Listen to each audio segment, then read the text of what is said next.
Welcome to The Favorites, the podcast presented by Bet365. We are part of the Action Network. Today is our NFL Week 18 Sunday recap episode, last regular season week of the season. I am Chad Millman. I am joined by my BFF, my companion, my compadre, my co-host, professional bettor, Simon Hunter. Hello, Simon. Chad, how we doing, buddy? Dude, truly just a kick in the dick kind of day.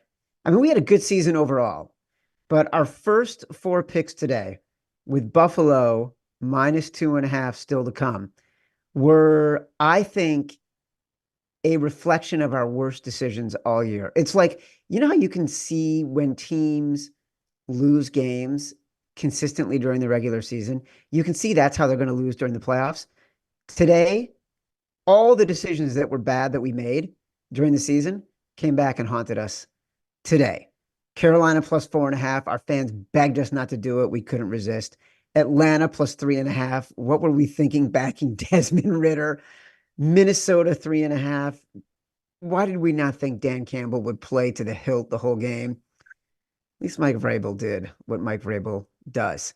As a reminder, the Favorites podcast is presented by Bet365. Bet365 doesn't do ordinary. That's why you get more boosts with them than with anyone else. Every day they power up the odds on hundreds of bets to give you a chance to win more. Bet365 boosts specific markets, your winnings, and even parlays, and they don't stop there. Keep an eye out for their biggest and best odds with the incredible Super Boost. Check out the boost and see why it's never ordinary at Bet365. Must be 21 or older and present in Colorado, Iowa, New Jersey, Louisiana, Ohio, Virginia, or 18 and older in Kentucky. Gambling problem? Call 1-800-GAMBLER or 1-800-BETS-OFF in Iowa. Terms, conditions, restrictions apply. We are going to take a first look at the wildcard lines later in the show. Also, very special guest, Action Network's Mike Calabrese is joining us. He's one of our Big Bets on Campus co-hosts. He's also got a two-leg parlay on the NFL MVP race and the college football title game that has everybody at Action buzzing. Wouldn't we all like to take a two-figure bet and turn it into five figures? A little foreshadowing, a little teaser. Simon, we can talk about the Bears. I mean, this is the kind of day it was. The luck rankings had the Commanders and the Cowboys as one of their best bets for a luck under at 47.5. It was at 45 with 1 minute left in the game, and the Cowboys kicked a 50-yard field goal to go over 47.5. We talked about the Jets. We ignored it. We talked about the Bengals. Decided it was too high. My bad. You kept mentioning the Bengals, and I just sort of kept ignoring it. We talked about the Giants a lot and got enamored with the Carolina number and decided we couldn't walk away from that. Just rough when you choose the wrong games and leave the right games on the table. You know what I'm saying? Yeah, that's gambling though, baby. Bad luck. Bad luck. Just stupid little bounces, just keep not going away. I can't remember a time I had back-to-back weeks we made a bet and the team we bet on fumbled out of the end zone for not getting a touchdown. And that's how we ended up not covering that bet. So yeah, it's bad luck, but I tell you all the time, it all comes around. So it hurts, but either we'll have some good karma in the playoffs or we'll have some next year. It all comes back around. So it's brutal. Honestly, the losses hurt, but I'm dead inside from my team, the Eagles, and I think you're dead inside from the Bears. Ugh. So I think we're both just trying to fake it through this right now, where it's like the last thing I want to do is talk football. Like my team is dead. They're a train wreck. Your team is dead. They're a train wreck. We're both miserable right now, but we're trying to smile through it. And yeah, the one shining little moment of the day was, like you said, Tennessee Titans, Vrabel. One last hurrah. If this is it for Vrabel with us in Tennessee, love him. It was Kudos. such a fun season betting them. We love that spot. Yeah, the one outright dog came through for us. Yeah, the ones we left off hurt though, like you said, the Giants one, that's a bad miss, but Carolina, I would do it again. Atlanta, I never would have avoided it, Chad. Like even if you would have talked me out of it, those trends. Once I read Evan's article, I was like, oh my God, got to take Atlanta here. And yeah, Derek Carr throwing 4 touchdowns was not on my bingo card. So it's just one of those days where you're better. Sometimes you get caught. And yeah, today we got caught betting these ugly dogs.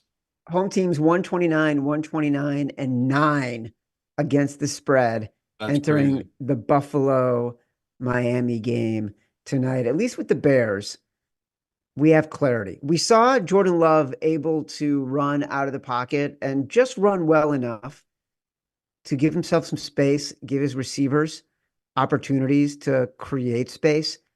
I don't need a running back. I don't need a quarterback who can run like a running Careful. back. I need a quarterback who can get outside the pocket and make a throw downfield. And Justin Fields, I feel like we got some clarity today. I don't think Justin Fields is going to be the quarterback of the Chicago Bears next year. Hey, reminder, you say everything comes back, Simon. We can all we can all come back from this together at this time 1 week from today. You and I will be together at the Shepherd and the Knucklehead in Hoboken, New Jersey. Free entry, free drinks, free hanging out with me and you and sweating the bets for our live show, 7:30. Doors open, 4 p.m. for the after no, 1 p.m. for the afternoon games. Come join us. Free entry, free drinks, RSVP in the description for this show, Shepherd and the Knucklehead, next week. Join us. All right. Let's run through the torture. The one we got right. Tennessee +3.5 at Jacksonville. This is what a team should look like when it's out of it. Smiles, flying to the ball. Derrick Henry looked like he was 20, not 30, 19 carries, 153 yards. He even addressed the crowd after the game saying, "Thank you for 8 great years." They nearly gave it away, but they stiffened up. If I'm Jacksonville, I'm looking at my play this year, my inconsistency, even before Trevor Lawrence was injured. And I'm looking at next season and I'm like, D'Amico Ryans is awesome. Shane Steichen is awesome. And these guys have quarterbacks who make Trevor Lawrence look kind of archaic, right? Like all of a sudden, they're not even the second best team in the division. Yeah, if they're priced as the third best team, though, that's who I'm gonna be betting. I'll tell you that much. They know what they need to do. You need to get some offensive linemen in this offseason, and you got to keep adding to that defense. But yeah, they just injuries caught up to them. I mean, their whole wide receiving core was banged up. Trevor Lawrence, we saw injured. He was this season, but yeah, the biggest question in me is just like you just said, the Houston thing is going to be a big deal for them. Like Yep. that's a team that's way ahead of schedule. And um, you didn't really touch on the Jordan Love thing, but that was the biggest thing you saw today was Jordan Love. And yesterday you saw with CJ, it's like these kids, they played in those big moments. They stepped up. Like that's the difference maker. Like no one's doubting Justin Fields' talent. The doubt with him is in these big moments, he can't step up. You saw that today, and you saw that with Trevor Lawrence today. Like Trevor Lawrence could have taken over that game. The team put him in position. He had a bunch of moments he could have made, and he just didn't have those moments. And we talk all the time. Like that's the difference. Those are the Tannehills of the world. Trevor Lawrence could be another Tannehill, and Jordan Love could be the next Rodgers. Like that's kind of the difference where some of these guys they can step up to these moments and have these kind of big games, and other guys can't. So today was definitely one of those days of the quarterbacks, right? Like Baker Mayfield had nothing today. He was banged up, had a bum ankle. I think he threw for 130 yards. He did enough. Like he got his team in position to win. They won. Now he won that division. He's in the playoffs. Like we talk all the time. It's just such a difference maker with some of these quarterbacks where even though they don't have it, they can still put their team in the best position to win these games. Baker Mayfield, critical scramble on a third and, middle yardage on a Yeah. bad knee to help secure that game. You couldn't be more right about Trevor Lawrence. And let's give him the benefit of the doubt. Like the guy has been playing like at maybe 50% the second half of the year. In that run, you mentioned injuries to the receivers too. Christian Kirk been out. Like this team started the season 8-3, finished 9-8, missed the playoffs. Only one other team has done that in this past decade. That was the 2021 Ravens. And look, if Trevor Lawrence comes back the way Lamar Jackson has come back, good for him. Yeah. But man, what a just terrible collapse for the Jags to end the year, getting the Bills into the playoffs, getting the Steelers into the playoff. Rah fucking rah, Mike Tomlin.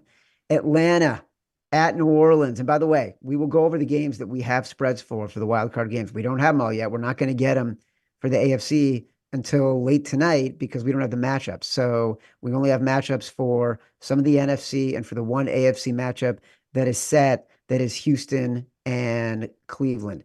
Atlanta at New Orleans. We get what we deserve. We've been fading Derek Carr because we did not buy his recent streak in December, in which he threw for 10 touchdowns, 2 picks, and 853 yards. And today he was throwing dimes. And the epitome of this game was the Falcons are down.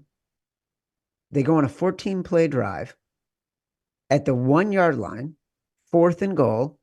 Desmond Ridder has Bijan Robinson wide open, doesn't throw it right away. When he does throw it, a defender is closing in, and Desmond Ridder throws it to the inside shoulder instead of the outside shoulder. It nearly gets picked. The very next play, Derek Carr, backed up in his own end zone, throws a 40-yard dime to the outside shoulder of his receiver, ends up being a blowout. Yeah, terrible, terrible. And as much as I want to bash Desmond, it was really Atlanta's defense, right? They couldn't stop the Saints. Like their DBs, they couldn't do anything. It was like playing against air. Like it just felt like every time they cut to that game, it was Olave wide open or Rashid was getting big catches. Just an incredible game by Derek Carr. Like a guy that, I was still hanging on to him coming to the season, saying he's a good quarterback. He really fell off for about 2-3 months there, and you just said it. This last month and 2 weeks, he's just been played really well. And I've been waiting for him to fall off and go back to the Derek Carr we know. But maybe this is what he needed, just time to learn the offense, get comfortable with the guys, and yeah, they're a pretty good team. I think they got bounced though, right? They don't make the Yeah. playoffs now or The do good the news is, Simon, we don't have to bet Atlanta again this year. We don't have to bet New Orleans again this year. thank God. We don't have to bet Jacksonville again this year. I actually, you say the defense. I will say, and this will be an interesting offseason, right? Arthur Smith, I can't imagine he's going to continue to be the coach for the Falcons because we truly believed in Arthur Smith. Like we loved Arthur Smith at Tennessee. We loved how creative he was with the offense for the Falcons when he had Cordero Patterson and was putting him all over the field. We expected that kind of creativity and commitment this year with Algiers and with Bijan Robinson. And instead, in this game, where he has the best opportunity to potentially win the division if the Bucs can somehow lose in a game we thought they could have lost, and he's putting the ball in Desmond Ridder's hands. And Desmond Ridder, first minute of the second half, pick thrown directly to a New Orleans Saint defensive back. 3rd and 1 from midfield. Instead of giving it to Algiers or Bijan, he puts it in Desmond Ridder's hand, overthrows a receiver, doesn't get the first down. Then it's a blowout. The only time Arthur Smith seemed to show emotion, at the end of the game, he got mad at Dennis Allen for running up the score. You know what, Arthur Smith? Fucking stop him. It's not Dennis Allen's job to not keep scoring. Like, just have your team play defense. Make better play calls. Keep the game closer. Don't take it out on the opposing coach. Pathetic. Yeah, I think it was just a case of they wanted to get Williams a touchdown, a guy who they brought in from free agency, Yeah. led the league in touchdowns last year, didn't score a single one this whole season. They just wanted to get him one. That's the definition of a guy that's mad about everything going on in his life, and someone honks their horn at him in traffic, and he gets out and starts whacking their car with a baseball bat. Yeah. Like you're not mad the guy honking the horn at you, dude. You're mad that your wife doesn't love you. Like, stop freaking out on Dennis Allen, Arthur Smith. Like, you could just right off to the sunset. What is his dad own FedEx, whatever it is? He Like, does. it's just bizarre. I hate when people do that stuff. You're so spot on there. It's like, why are you giving grief to Dennis Allen at the end of that game? Yeah, but like you said, thank God it's over. We don't have to bet Atlanta, and yeah, Atlanta could be the next owners of Justin Fields for a nice price of second round pick from Chad Millman. Well, listen, I think it's going to be very interesting what happens with Justin Fields. I think it's going to be very interesting Oh yeah. what happens with that number one overall pick. Another team that all of our listeners and watchers are going to be happy. We don't have to bet again this year. Carolina Panthers. We could not resist. We went 2-6 betting the Panthers this year. It went exactly as we Uh, expected in the first half. Close game. Baker had a lot of near picks. Key moment. End of the third. Panthers had 3rd and 5 in Bucks territory. And what happens? Bryce Young is sacked. And because Eddie Pinheiro is not playing, they miss a field goal. And then in the fourth, they're down 9-0. They score a touchdown, call back for a penalty. Next play, Bryce Young fumbles. We're the worst. We don't deserve to win. yeah, it's incredible though. Like that the worst team always finds incredible ways to lose. I remember last year with the Bears. The Bears found the most incredible ways to lose. The way Carolina figured out ways to lose this game was incredible. Like that guy Yes. fumbling out of the end zone, the missed kick. Like there's so many ways that number covers. I mean, literally, Tampa scored. You just said it. They scored 9 points, and Carolina had 2 touchdowns. That one didn't got called back, and one that didn't happen because he fumbled out of the end zone. It's like you can't make it up. But yeah, shout out to our fans. They're smarter than us. Like they were just sick of it. They wouldn't buy it. They wouldn't budge, even though we kept every week kept getting good numbers on Carolina. Apparently, you're not getting a good number, right? They Oh, can't they you're can't getting a good cover. number They because suck. they're so fucking bad. They're like, yeah, go ahead. We'll take your money. I know, suckers. I wonder if NFL bad guy owner David Tepper, who can't control his rage, and the story is once Rage bought a massive estate in the Hamptons of someone who used to be his boss, who he didn't like, only so he could tear it down. Uh, will he go hire Arthur Smith to be his next coach, and they can get Ragey together? Rich Ragey guys, right? I saw someone, I don't know who it was. They talked about like who the next coach will be of Carolina. And it is true where in the perfect world, you'd get a veteran coach, right? Someone that has been around the league a long time that won't take shit from him. But you know what he's going to do, right? Carolina knows what they're going to do. He's going to get some young kid and he's going to be in this kid's ear 24/7, and it's just going to get worse and worse. So, yeah, we have plenty of offseason talk about how big of a downfall and mistake that Carolina team is. But yeah, I can't believe we got sucked in the last week one more time on them. Just horrible. Also to discuss the truck that the Washington Commanders, with a new owner, new coach coming in, desire to build a new stadium, are going to back up to give the Chicago Bears for the first round pick so they can draft DC native Caleb Williams. We will be discussing that as the offseason continues. Most profitable quarterbacks against the spread this season.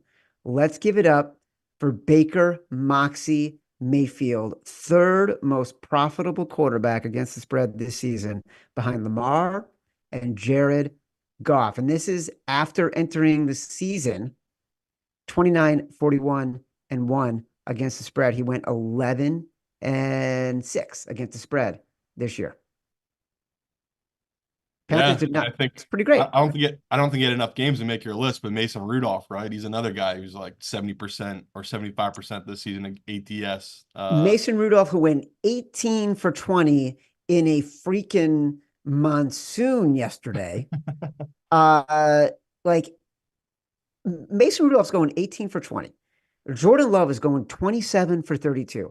Jared Goff in his last day is completing like 70% of his passes and throwing for 300 yards.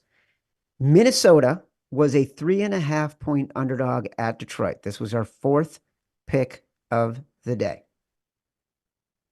I don't know how we talked ourselves into this one. We were just wrong. Dan Campbell, who we love, was just pissed like the whole game.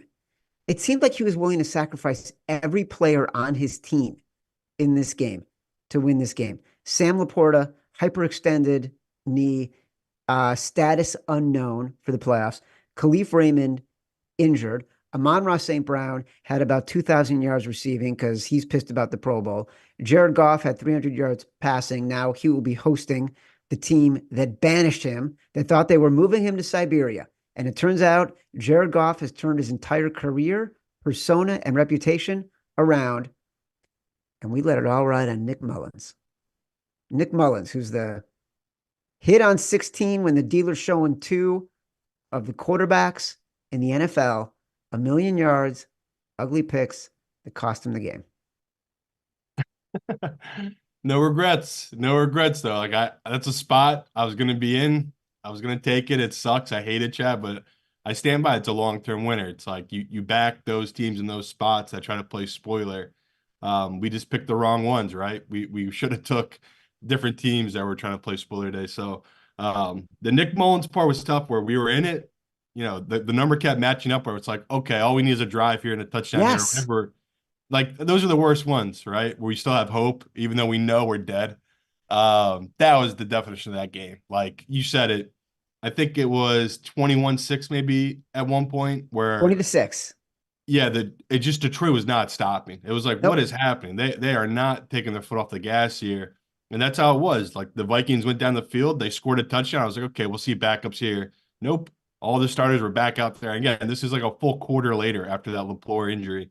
Um, Crazy. Like it's hard. It is hard sometimes because you don't know what these coaches are going to do, and that's definitely one where I totally misread that. Where Chad's right. Like Campbell did exactly what he should have done, which is his whole personality, which is like just pure rage. Go for it on fourth down. Go for it on 4th and 7. Go for it when you're 7 yards deep on 2-point conversions. Like this guy doesn't care. This is the man. So they're gonna live by it. They're gonna die by it. And it's like if they make a Super Bowl run, it's gonna be playing that style because it's a Oh, very yeah. unique style. But it's also, I mean, we bet on them where they went 0 for 5 on fourth downs and they get blown out, right? It's like it can go the other way. So it's hard to bet with that because you don't know what really is going to happen in those games. But you just said it. Detroit was the second best team this year against the spread. So golf, all of it. There's like them versus the Rams. It's storybook. Like you couldn't make a better matchup. Like the way the NFC played out, it feels like it's gone the way it should. All the teams that are in the playoffs, all these matchups, it feels right. Like if you go through the whole season, all these teams, the way it ended up, like the every team that won their division was right? Detroit was their best team all year. The 49ers were the best team all year. Dallas was more consistent than the Eagles were all year. And the Bucks, we already talked about like that. That was a pros bet all summer, and I would not listen to these pros talking about it. I just did not believe it. I just couldn't get behind Baker, could not get behind the Bucks. And they knew. I mean, from week one on, they knew about that Bucks team. So they were definitely the pros team of the season, right? The pros were all over them, and they paid out big. Same goes with the Rams. The pros love the Rams all summer. They blew out that win total. They're probably the biggest team you don't want to play in the playoffs, right? With like Puka, Cooper Cup, like they're just gonna be a scary team this playoff run. So yeah, that can't wait to talk about these playoff games. Dan Campbell, it was 20 to 30, it was 20 to 6, 20 to 13. Then Dan Campbell kept his foot on the gas, 27-13, then 27-20, then 30-20. He was throwing the ball with less than Crazy. with less than 2 minutes left in the game. He was still throwing the ball. And you know what? You know what happened? Kevin O'Connell, when the game was over, he didn't get mad at Dan Campbell. He went across the field. He shook his hand. They said, "Good game." He understood what was going on. Like it's freaking football, man. That's the name of it. Don't get all bitchy and whiny about it. Just Yeah, yeah. If stupid. it's high school, it's different. But like this is grown man. This is business. Like that's why it gets me annoyed where it's like these aren't So little annoying. kids. Yeah. Dan Campbell, 35 and 16 against the spread the past 3 years, 69%. Best Crazy. best 3 year stretch for any team since New England went 69%, 2016 and 2018. Wow. As a reminder, you can catch every episode of The Favorites live on YouTube. For those enjoying on YouTube, don't forget to give us a like and subscribe to the Action Network YouTube page. We still have in our Faves 5, Buffalo -2.5 tonight against Miami. And we also have, for all the marbles, Tyreek Hill I believe needs about 35 yards. If someone can tell me in the chat exactly how many yards uh Tyreek needs, because CD Lamb, I think, had 98 yards and he was, I think, 66 yards behind Tyreek Hill going into today for the receiving yards lead for the season. So Tyreek probably needs 33, 34 yards tonight to cash our 9-1. Tyreek leads the league in receiving yardage. We could use a future to cash because we also lost Denver over their season win total today. Yeah. No, Fuck I them. need that. I need the Carter one bad, which was like a sweat. I mean, you know, this it's just been wide open. Like the whoever can win Rookie of the Year for the defensive side, it's really wide open. And it's too bad. Like I bet CJ, so I'm happy for it, but it's not really one I pumped out. Where Puka, that would be an amazing hit. A lot of people Yeah. that bet that had it at 100 to 1, 75 to 1, 50 to 1. That would be an all-timer, but come on. That throw CJ made in that game, that's like, To Nico Collins towards the end. yeah, Yeah. that was his moment where it's like biggest moment, guy on his face, off his back foot, just pure arm talent and Yep. athleticism, putting that ball right there. So, um, unfortunately, I heard to say, as much as I love Puka and everything he did this season, it's CJ's, right? Yeah. So, excited to see if it's gonna be Carter. I need Carter, but Chad just said it. The Tyreek Hill one, I can't believe we're sweating this bet, brother. 33 He had yards. it. He needs 33 yards tonight to get the to end the year as the yardage reception yardage leader. All right, our foxhole. Sickening. Yeah, I know. Our foxhole with Buffalo -3 TBD. Simon says Tennessee +5. That's a win. Exec decision. Chicago +3. That's a loss. Big balls. Minnesota +3.5. How did we not take the fucking Giants in the round robin? Carolina, blah. Chicago, blah. Atlanta, blah. Giants, yay. Tennessee, yay. There we Let's go. Yeah, not bad, right? Let's talk about our lean for tonight. We've been on Buffalo all week. The line got down to 2.5. It's back at 3. We're not walking away. Yeah, but I hate it where it's like it's not like us, so hopefully that's why it should win, right? We've been trying to go by the book today, and the book has not been good to us. So, Well, look, we're hope, back in a favorite, and it's been a favorites year. yeah, that's what I mean. Like we're going Yeah. with the public on this one, and the public have been winning. So, it's been making my stomach turn all week. But me and Chad both agree. We just don't think the line accounts for all the injuries that Miami's had, and Miami's just not the same team they were just a couple weeks ago with the injuries they have had. It really sounds like Waddle's definitely not playing or Mostert. I mean, that's such a huge deal to that Yeah. offense. I mean, those guys are so incredible. I mean, we saw the Eagles today without their number one running back and their number two receiver. They looked lost. Like no Smith, no Swift. The Eagles could not move the ball. So we need it. I need Buffalo bad. Like I can't tell you people how much money I will be down today if Buffalo can't come through in this game. So one last hurrah with the Bills. It's this is the closest I can get to being a Bills fan if they lose this game because like they're just their whole existence been misery. This is what they live for. These little moments like this.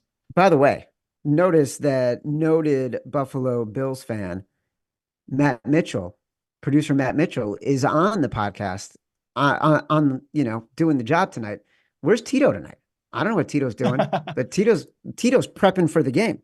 Uh, here's the quote that we're gonna go with tonight.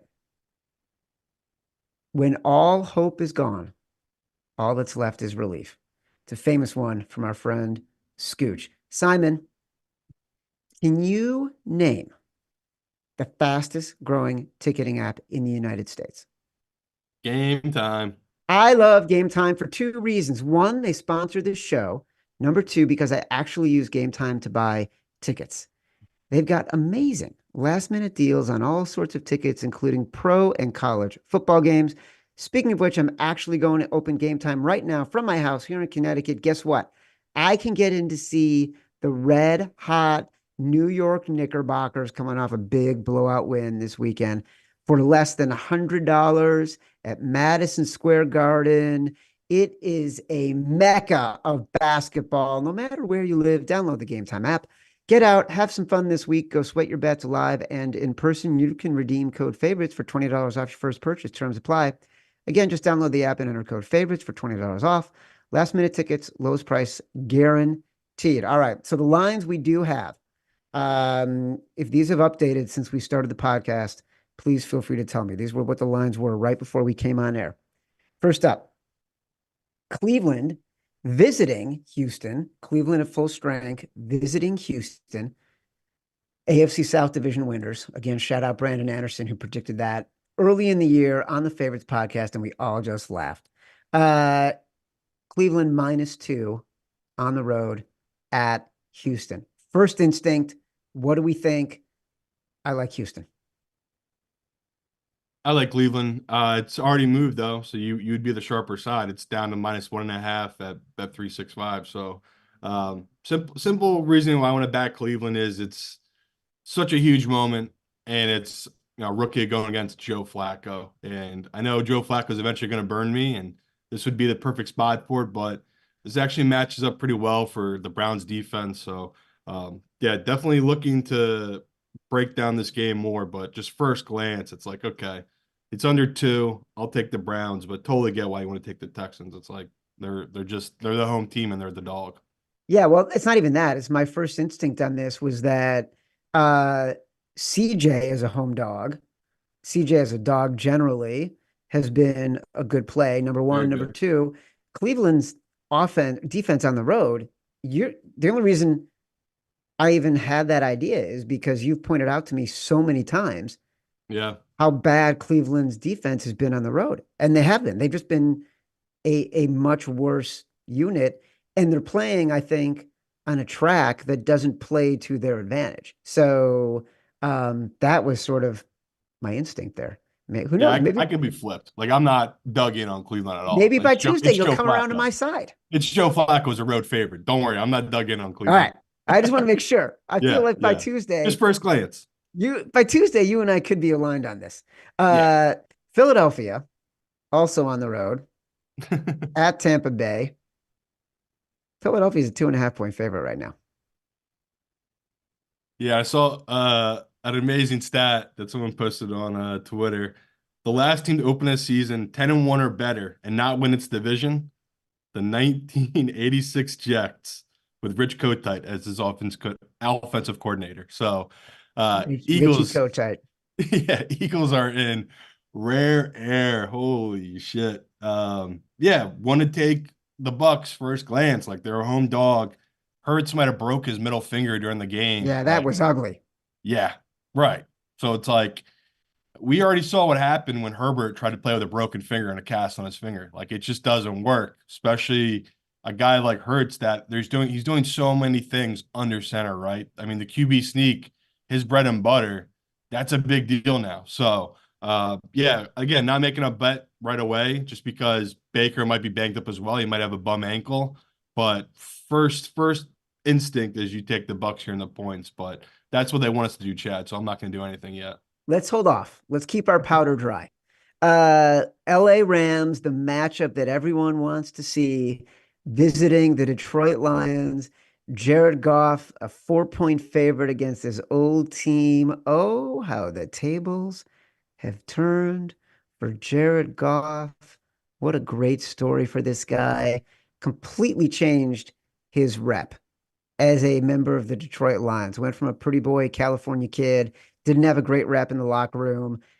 Sean McVay had lost faith in him, and he is gone and just completely rehabbed what people think of him and become a top flight quarterback. Now a 4 point favorite. And I want to love the Lions here, and I want to love Dan Campbell here. But we did all right back in the Rams in the latter half of the year once Kyron Williams came back because this team feels juggernauty. And it, more than a field goal, it feels like there's a slight edge for the Rams. Yeah, definitely. This number should be 3. If this was Tuesday, this would be Simon Says, because I just don't think the 3.5 will last. And if it does last, those are major red flags. If this stays 3.5 to the game until this kicks off, I'll be terrified just because that means the books are very happy to take a ton of Rams money because that's what I think will happen. I think the public and the pros will come in on the Rams with the hook. It just feels like a coin flip game. I mean, the Detroit Lions defense, who are they to be catching the -3.5 against a really good offense? So, 396 yards to Nick Mullins. And don't forget yes, Sam Laporta, status unknown. right. And that's what this will be. This will be a track meet, right? This will be what we expect, highest total of the week right now. It's 50.5. So that makes perfect sense. It'd be that high of a total to open up. Such a big deal. The fact that Laporta might be out for this game. I mean, he's been Goff's safety valve. I think he either broke or set the rookie record or tied it maybe with Hernandez or Gronk, I think, with 10 touchdowns. It's like And he also broke Keith Jackson's 30-year-old record receptions or for yards. receptions for Yeah, receptions by a tight end. like incredible. If you go and watch, they design a lot of their offense around him because he's been that special. Like they have a lot of plays designed just specifically for him. Like today's touchdown, like it was designed for him. So yeah, got to be a big deal. But this is just first glance. I've already bet this. I'm grabbing it now. You have to grab the 3.5 just in case it does disappear to over 3. Yeah. By the way, I was betting the 3.5 while you were talking, and Charlie DeSturco, who's producing the show for us this very second, also bet the 3.5 because I saw the alert for him tracking it in the app as we were talking. This is why I listen to the show. Go bet the Rams plus 3.5. Last wild card game that we have lines for right now: Dallas -7 against Green Bay. And I'm seeing 7.5 at Bet 365 now, and it's like, wow, I'm shocked to move this way. I am too. Like I Um, was immediately thinking Green Bay's the side here. Yeah, that's what I feel. It really does feel like Green Bay can match up well with Dallas, but the fear here is we know how bad Green Bay's defense is. I mean, I know they played really well today, but it's different playing at home against Justin Fields than in Dallas, right? We've seen Dallas be a juggernaut at home this season. And that offense, when they get rolling, I mean, they're so well prepared. So I'm not going to bet it yet, but I totally get it. If you want to bet the 7.5 now in Green Bay, if you want to grab it now, I'm just a little suspicious on these big numbers in the playoffs, just because it takes a lot for them to cross the 7 up to a 7.5, the book. So clearly some professional money came in quickly on Dallas. So for me, I want to be on Green Bay, but not going to dive right into it yet. As a reminder, the Favorites podcast is presented by Bet365. Bet365 doesn't do ordinary. That's why you get more boosts with them than with anyone else. Every day, they power out the odds on hundreds of bets to give you a chance to win more. Bet365 boosts specific markets, your winnings, and even parlays. Yet, they don't stop there. Keep an eye out for their biggest and best odds with the incredible Super Boosts. Check out the boosts and see why it's never ordinary at Bet365. Must be 21 or older and present in Colorado, Iowa, New Jersey, Louisiana, Ohio, Virginia, or 18 and older in Kentucky. Gambling problem, call 1-800-GAMBLER or 1-800-BETS-OFF in Iowa. Terms, conditions, restrictions apply. All right, before we get out of here, Mike Calabrese, who a lot of action and favorites, listeners and followers are probably familiar with, one of our best analysts covering college basketball, covering college football. One of the most fun podcasts that we have is Calabrese and his non-Power Five conference betting podcast that he does during the college football season. Great chatter, great lines, great info. Calabrese had an amazing bet that he made, a parlay that he made, $21 to win $16,000. It all comes down to Washington, Michigan tomorrow. Calabrese, welcome to the show. Tell us everything you can tell us about the bet and what's happening. So, as is tradition for me, every August I sit down with every future I like, conference futures, Heisman futures, national title. I mix in a little NFL as well. And when I got to the very end of the menu, I still had Washington at 50 to 1 sitting there after I heavily invested in Penn State and Florida State to win the national title. But I still thought to myself, if they're going to the college football playoff, they're probably going to be an underdog in both games, which is exactly how it played out. So I needed a sweetener. I went big time on the sweetener here. This was, it took it from 50 to 1 to 764 to 1, and that was by adding in Lamar Jackson to win NFL MVP. And essentially, since I placed the bet, it was grayed out, no cash out offer, get into October, no cash out offer. And then Lamar starts charging from the outside in the NFL MVP race. And all of a sudden they're offering me $100, $200, and I start playing That's it. it? That's A it. I hundred mean, bucks, $200? I put it out there on Twitter, and at the time, people were like, "Oh, you should take the money. Washington's going to lose to Oregon State or Utah," and they're just listing off the teams.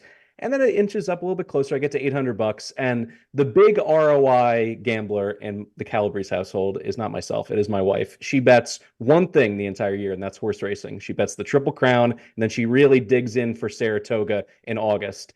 And she turned to me. She was like, "Oh, they're offering you a payout. What is it?" And I said, "It's $900. Should probably take it." And she looked me dead in the eye and she said, "That's a good day at the track. That is not what you are in this for." And I thought to myself, if Abby can pump me up, then I am going to take the heat no matter what they offer. I am No. throwing it back in their face. And I You have thought to yourself, wow, I am so lucky and I am skiing over my tips because not everyone gets to marry a gal like that.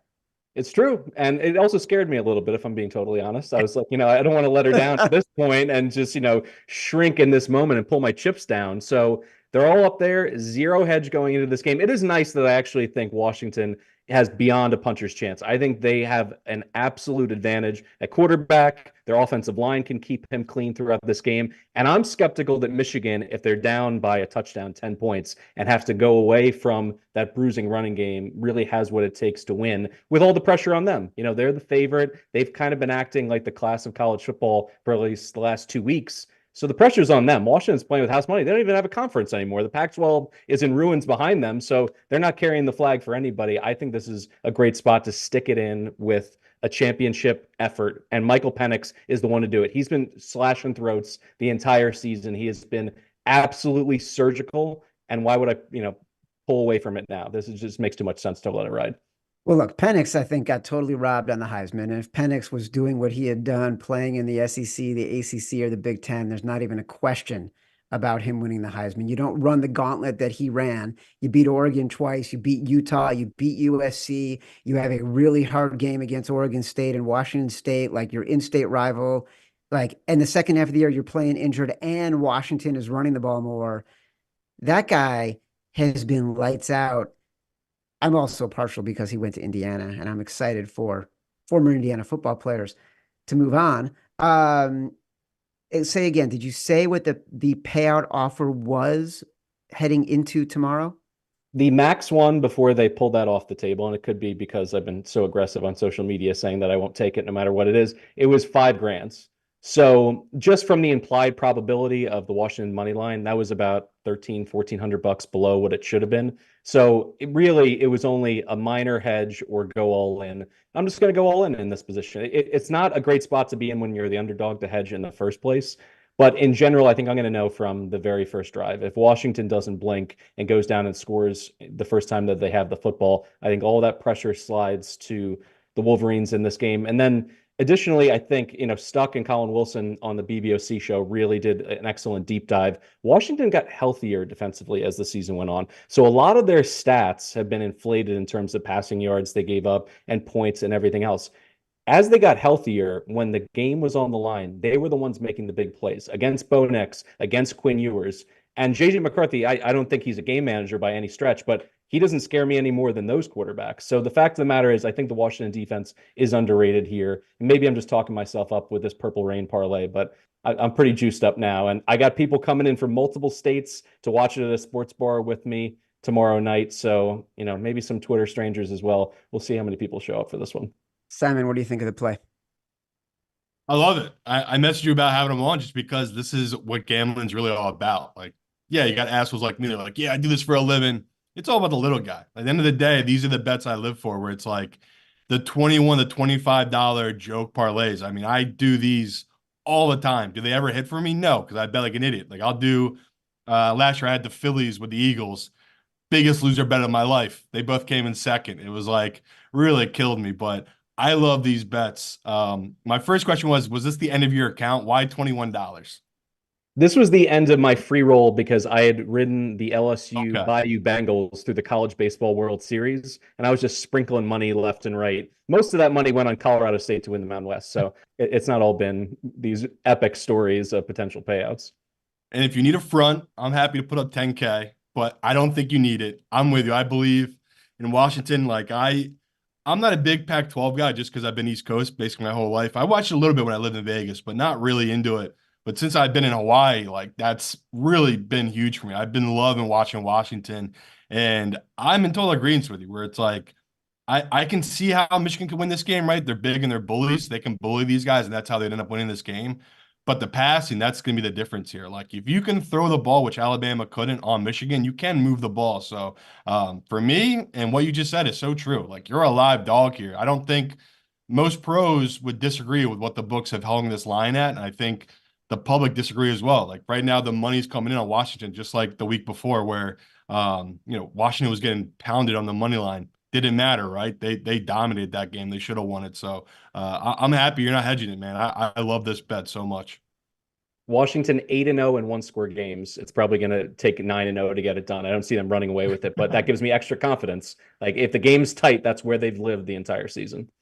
All right, we'll follow along with Mike Calabrese. Check it out in the Action Network app. He's got $21 on the line to win $16,000 with Washington at 50-1, Lamar at 14-1. Go Huskies. Don't forget, RSVP in the link in the description for this show to join me and Simon live, Shepherd and the Knucklehead. Next Sunday, watch the playoff games, wildcard weekend on Sunday with us. Listen and attend the live show at the Shepherd and the Knucklehead next Sunday. Free entry, free drinks. Join us Sunday, January 14th. If you love listening or watching us, listening to us or watching us live, which you should, because as we're talking about the lines, you can hear and hear and hear about them moving. Catch our next episode live on Tuesday, 1:45 p.m. Eastern on Action Network's YouTube channel, covering the entire wild card board. Download us from Spotify, Apple Podcasts, wherever you get your pods. Rate, review, subscribe, leave us 5 stars, say whatever you want. Feedback is a gift. Until Tuesday, 1:45 p.m. Eastern. Love you.